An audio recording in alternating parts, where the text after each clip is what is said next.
Support for this episode of PBS Reno Arts is provided by the Nevada Arts Council. Arts and creativity make us stronger, fueling innovation, prosperity, and thriving communities across Nevada.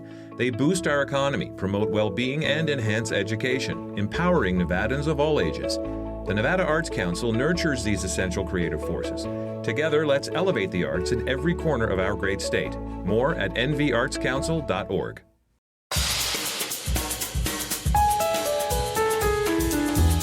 This is PBS Reno Arts. I'm Dave Santina in studio at PBS Reno in Reno, Nevada. And today, I have the pleasure of talking with Dennyse Sewell, CEO of the Pioneer Center for the Performing Arts, and also an accomplished columnist for Art Views, which you can read at pbsreno.org. Thank you for giving us some time today. Oh, thanks so much for having me. I'm thrilled to be here. So you have been writing for Art Views now for a couple years? Gosh, has it been that long? Time flies. It's entirely possible. It's within the last year at the very least. It's been a pleasure however long it's been. Yeah, and so for those who haven't checked out Art Views yet, I tell you to do it every time, but this time you have to because we're talking to Dennyse. So Art Views, a number of people in the arts community writing columns periodically, and yours recently have been interesting to me because they introduced me to some of the programs that the Pioneer puts on that I did not know existed. Yes, we know the Pioneer is a big venue. It's a beautiful building. You can come and watch shows there. I just was there last weekend and watched Spirit of the Season, which was incredible. But also, you have some outreach in the community that maybe people don't know about. And I learned from your column about a couple of them. One of them was called Golden Encore, and the other one was the Dog Days of Summer Dance Festival, which was last year. But let's talk about Golden Encore. Just introduce me to that. Yeah, fantastic. So, I mean, honestly, that's one of the incredible pleasures of writing for the Art Views column is I do get the chance to talk about the Pioneer Center as its own entity. Like you said, we are often known as the building you go to for cool things, yeah, which is a fabulous reputation to have. But we are more than just that building. We do all sorts of incredible educational programs, outreach things.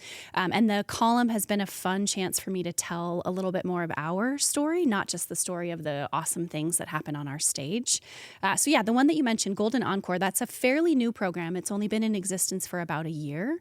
But we created it in response to a senior quality of life survey here in Washoe County that came out with some pretty staggeringly heartbreaking statistics about loneliness and isolation and depression, and the fact that in Washoe County, the suicide rate for seniors is double the national average. When I read that, I was just absolutely floored. Shocking. Agreed. And horrifying. And the study was conducted during the pandemic when, of course, isolation and loneliness were at their peak for everyone, but especially for folks in memory care centers, assisted living facilities, other sorts of ways in which seniors, for their own protection at the time, were kept isolated from their loved ones. I remember. My dad was one of them. Absolutely. And the impact is massive, right? Like humans are social creatures. And so to be disconnected from one another has really, really heavy effects. And so when my staff and I read the results of that survey, it got us thinking that the arts have this really unique and really powerful ability to bring people together for shared experience, to create those sorts of bonds and those kinds of memories from those events that happen together in person. And we wanted to evaluate ways that the arts could help address the isolation and the loneliness that our seniors were facing. A lot of folks, they choose to come together with complete strangers for a live event. And so we wanted to figure out how do we use that ability in assisted living facilities, memory care centers, retirement communities, public libraries, community centers, all sorts of spaces where seniors might be gathering. And how do we use a really fun, uplifting, community-driven live performance to encourage those seniors to come together, to give them something to look forward to, and then to have that really fun shared experience that's interactive. And so that's what Golden Encore is. It's an outreach program specifically for senior citizens all throughout Washoe County, and we've just started branching into neighboring communities as well, like Carson City, Virginia City, and it's a roster of all of these incredible local arts groups, music and movement and storytelling, and all of the programs with Golden Encore are designed designed specifically for senior audiences. So they have therapeutic components, they have physical and mental healing components, and all of the artists are specially trained by experts in geriatric wellness. So it's not just fun, it's also genuinely medically therapeutically effective. And we have seen the most amazing results in just the first year. And incredible testimonials, not just from the patrons, but also from their families, their caregivers, the staff in those facilities. We just know the power of the arts is transformative, and senior citizens are so often left out of these kinds of opportunities. Yeah. And so Golden Encore was a way for us to try to bridge that gap, and we're just thrilled to be doing it. It's so meaningful, and it brings our staff so much joy to know that we get to be part of improving lives for people in our community. It's amazing. Well, it was really fun to read about it, and it was inspiring to learn about. And I want to promote it a little bit here. We've got a couple of upcoming performances worth mentioning. This is, this podcast will drop on December.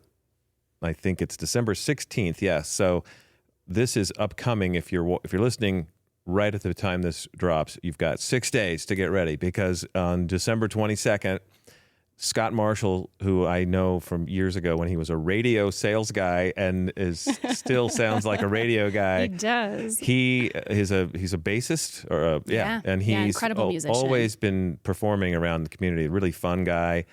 Enjoyable, and he does a really good Grinch.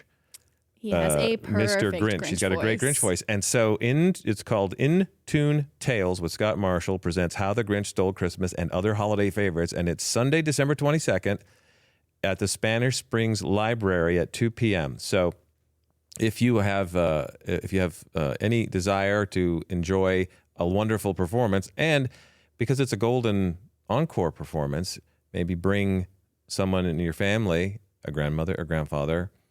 And really, the events are multi-generational. They're fantastic for children, for young adults, for adults in the prime of their working years, and for senior citizens, right? Like, it really spans all generations, but most especially the opportunity to bring a senior citizen, a loved one in your life, an elder, bring them with you for that experience and make some more beautiful memories with them. And as I'm saying this and listening to you, I realized that on that same day, there's another performance at the same time at a different library. That's so right. If you can't go to Spanish Springs Library, maybe you live on the west side of town. You're in Reno. Go to Northwest Reno Library, because there is at 2 o'clock on Sunday the 22nd, Aria 51 performing Deck the Halls with ukulele. Right? How fun is that? I learned how to say that in Hawaii. Good job. I would have said ukulele until recently. Ukulele.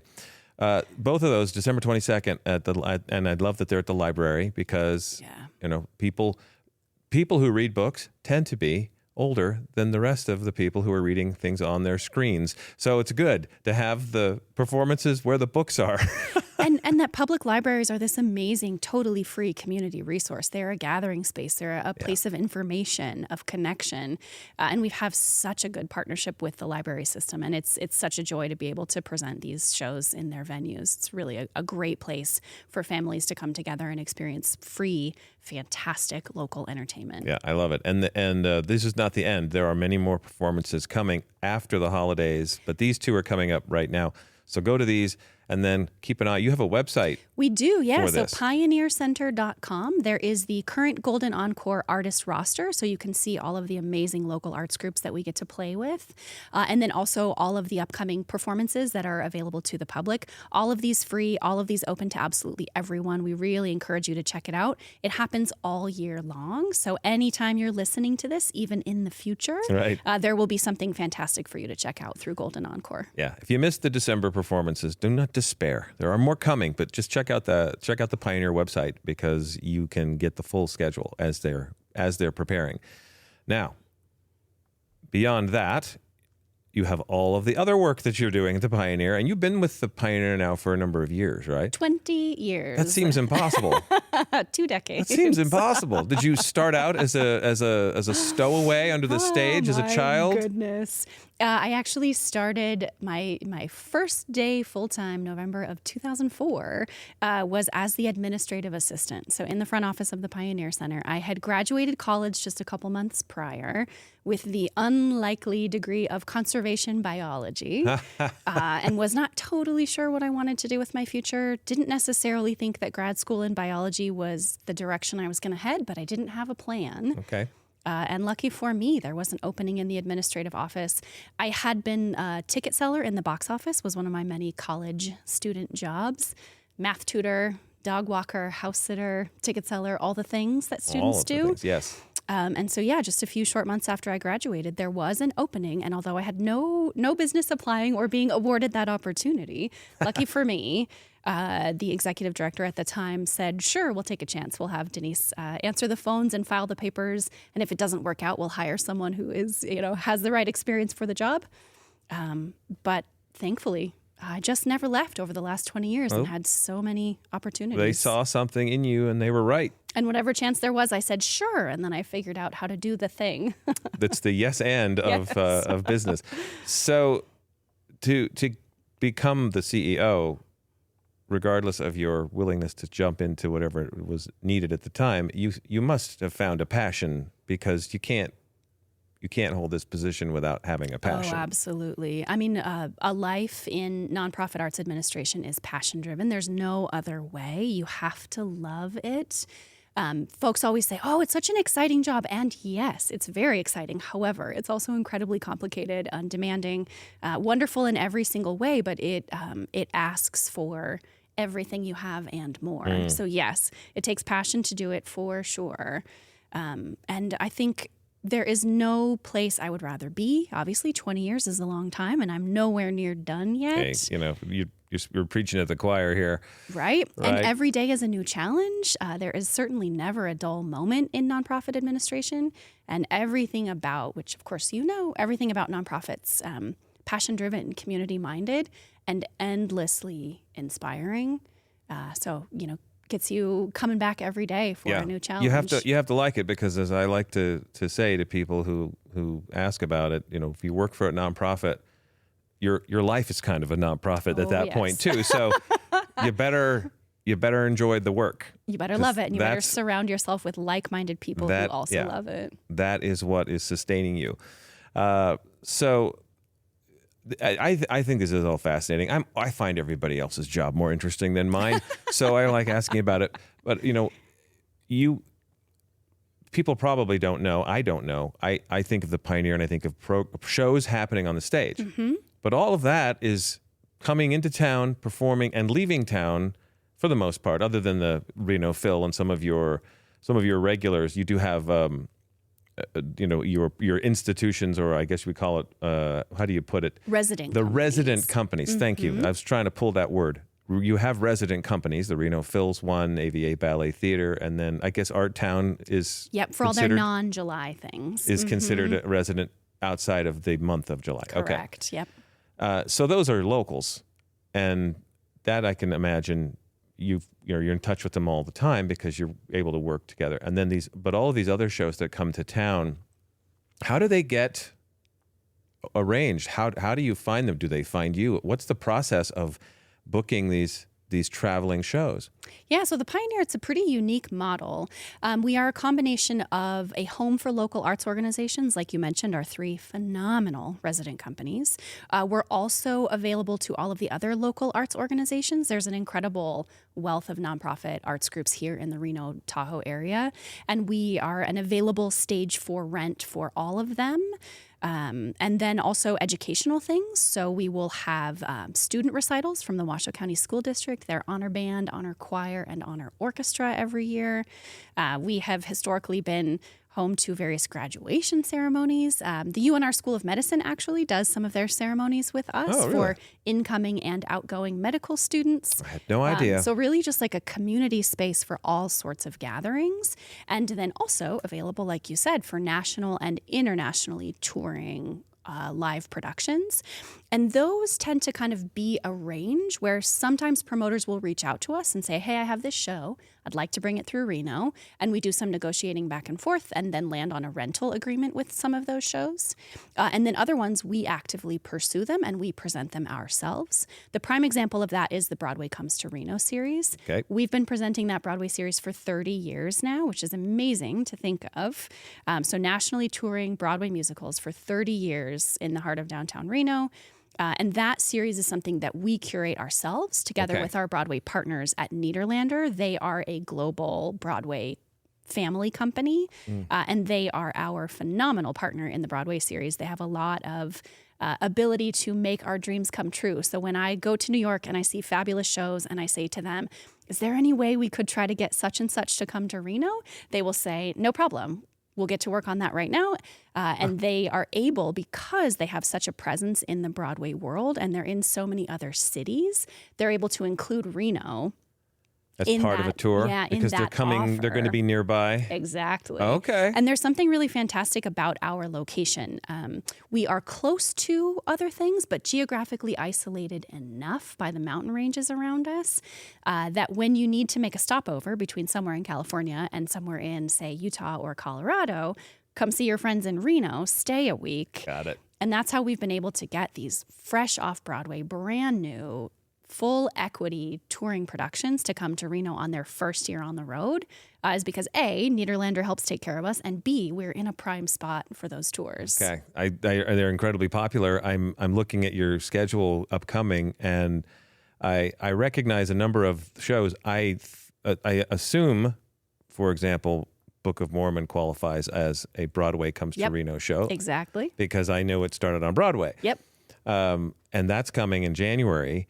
And then a number of shows throughout the rest of the spring and summer that are, I assume they are the shows for the Broadway series, like Some Like It Hot. Is that one? Yes, that is a brand new show. That's one of the best things I've seen on Broadway in a long time. Okay. It is so fabulous. So even if it's not on your radar, you have to come see that. I mean, I'm assuming, right? Everyone knows the film. I was going to say, if you've seen the classic film, maybe you think, oh, I know that already. I've seen it. I don't need to come to this. Why do they need to come? Well, but if you've seen the film, you know how fabulous it is. Sure, true. This live production is Broadway with a capital B. It has the most incredible physical comedy, tap dancing, just amazing sets and costumes.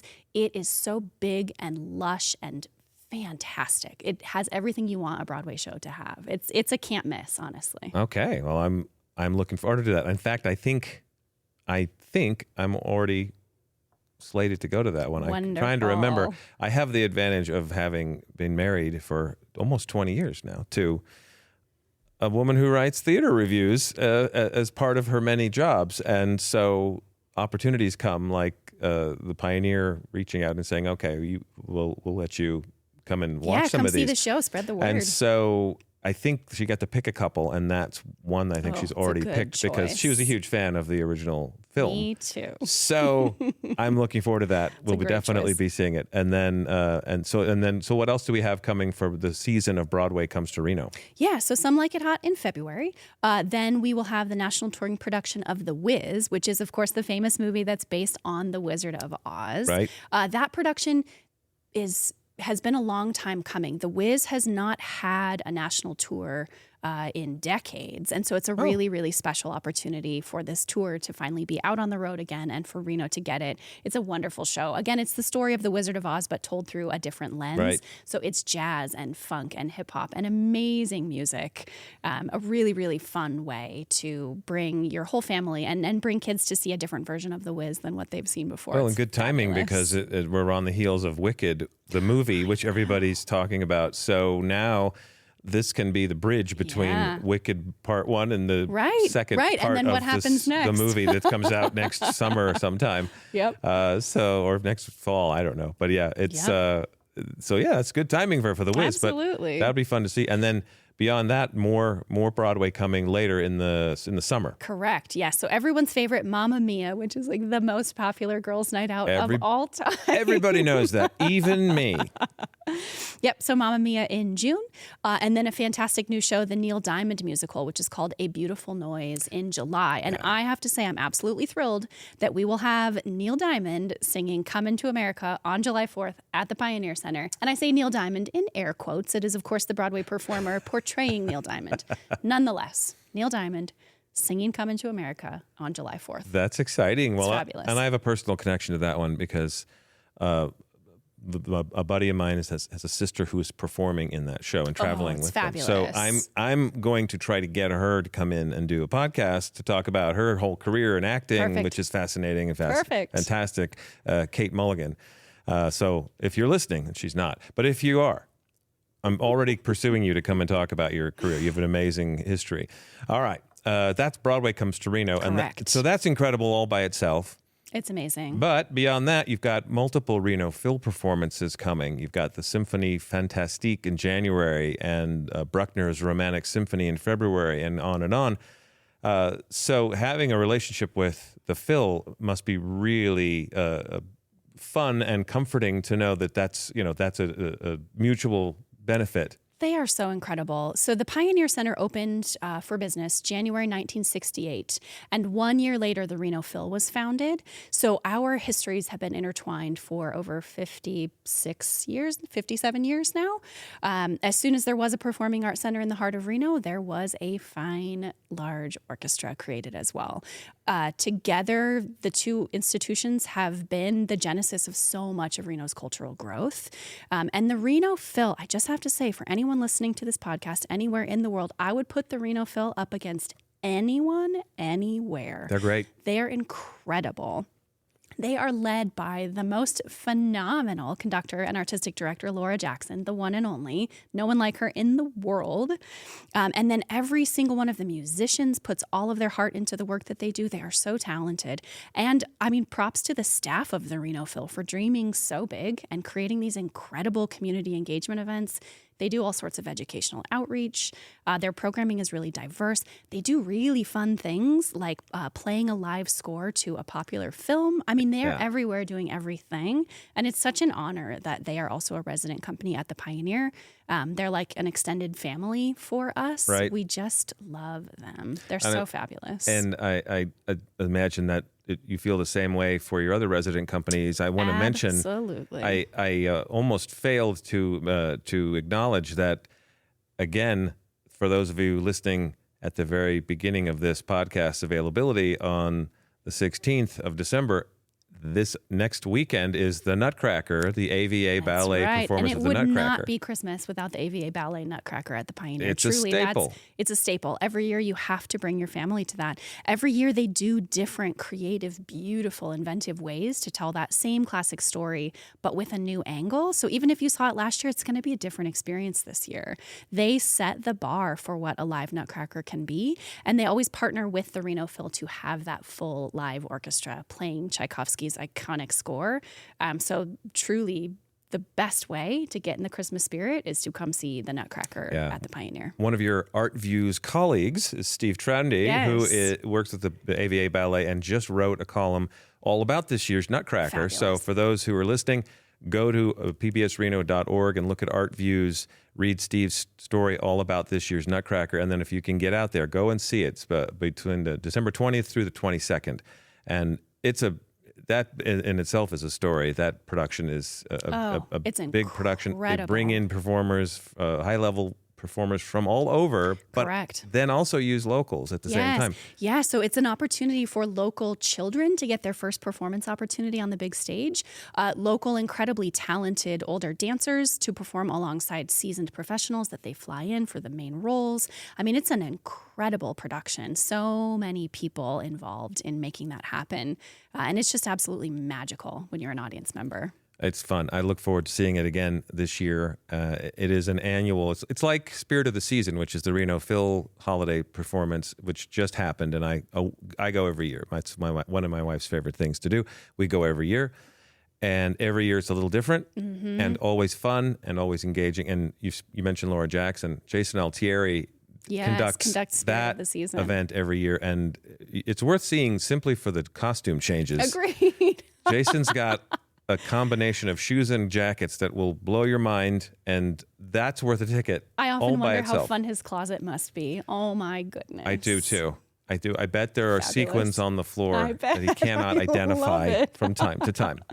But yeah, fantastic. And then I'm looking at some of the schedule, and I recently saw a show, Eddie Izzard at the Pioneer, and it brought to mind when I saw some of the upcoming performances. You've got like a one-off night with Amy Grant performing music. You've got a one-off with Brad Williams, a comedian, I think, right? And then a one-off with Alton Brown. Yes. And so it makes me think about the variety of performers and performances that you book. And it makes me wonder about how do you decide what to pursue or what's a proper balance for this community? Because you are, one of the things that I remember reading from your bio and the Art Views column is the you're aligning the nonprofit. I'm reading this directly. Aligning the nonprofit cultural center's programming with its mission and values, and also with the needs of the community.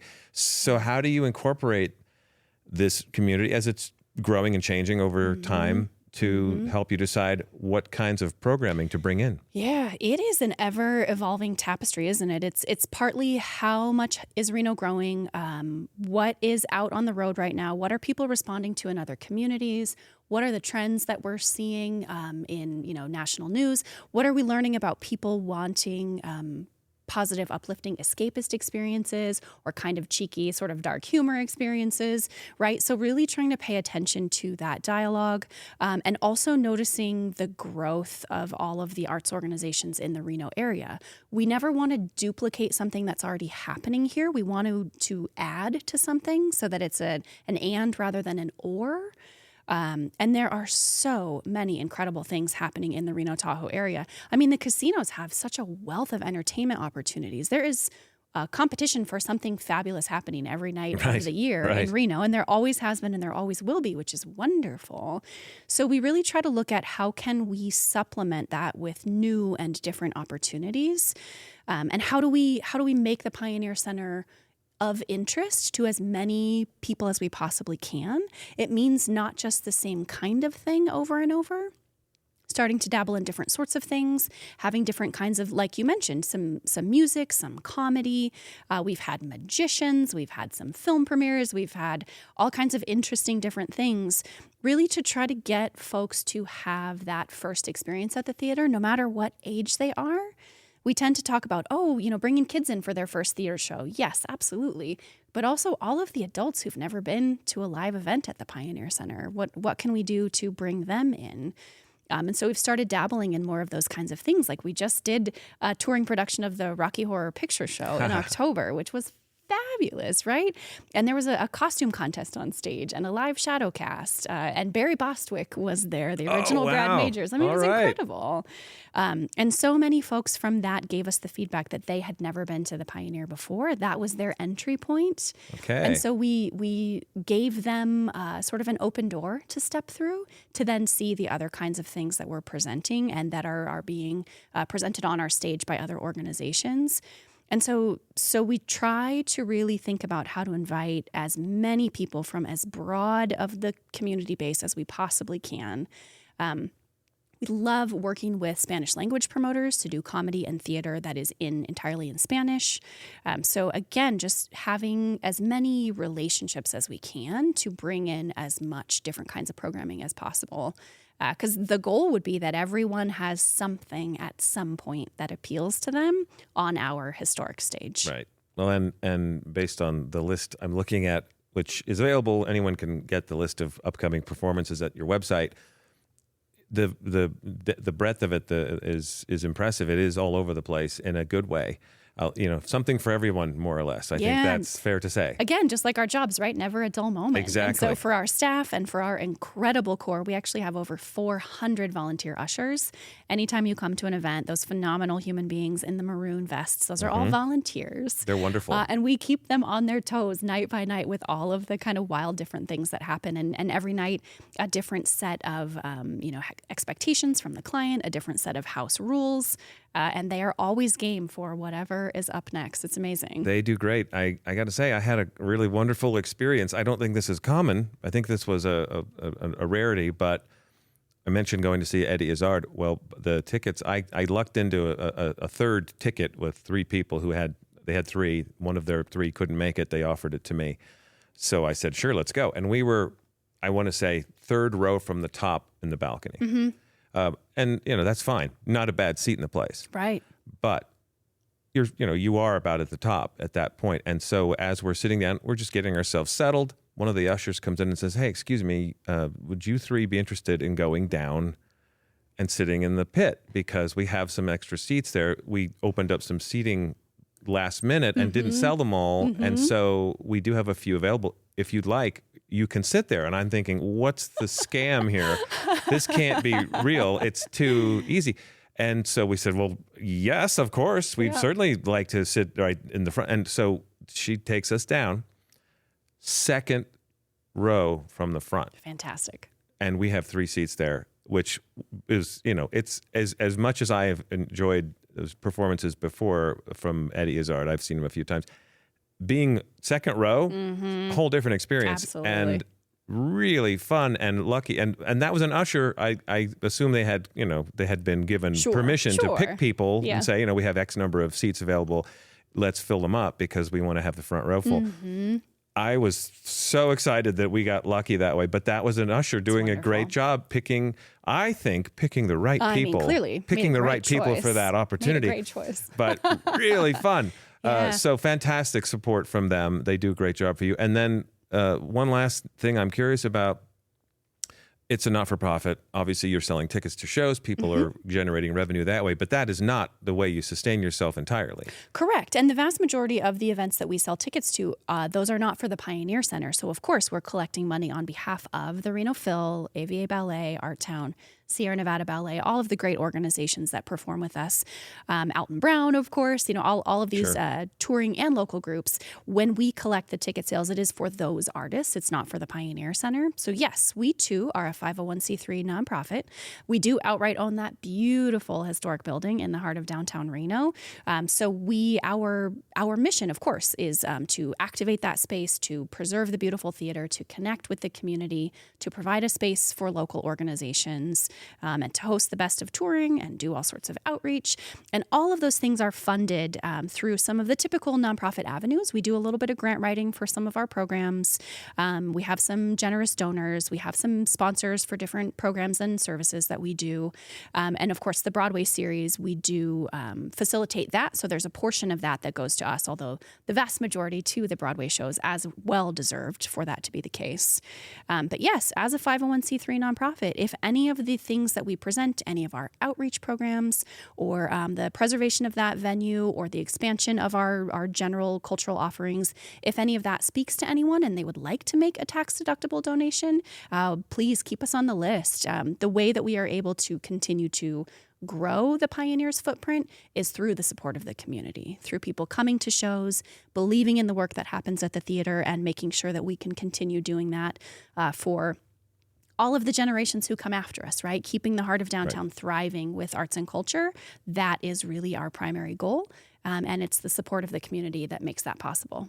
Beautiful. And I understand. We live in the same world in a lot of ways. Yes, that rich tapestry of nonprofits here in the area doing incredible work, not just arts and culture, not just media, not just communications, but all of the nonprofits that make our community a better place to live.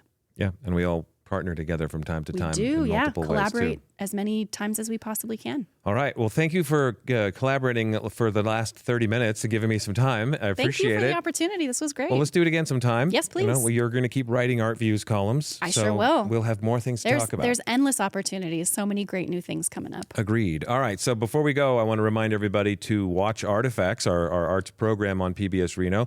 That's via broadcast over the air or streaming on pbsreno.org or on the PBS YouTube channel. Also, read Dennyse's Art Views. Read them all, but make sure you read Dennyse's Art Views at pbsreno.org.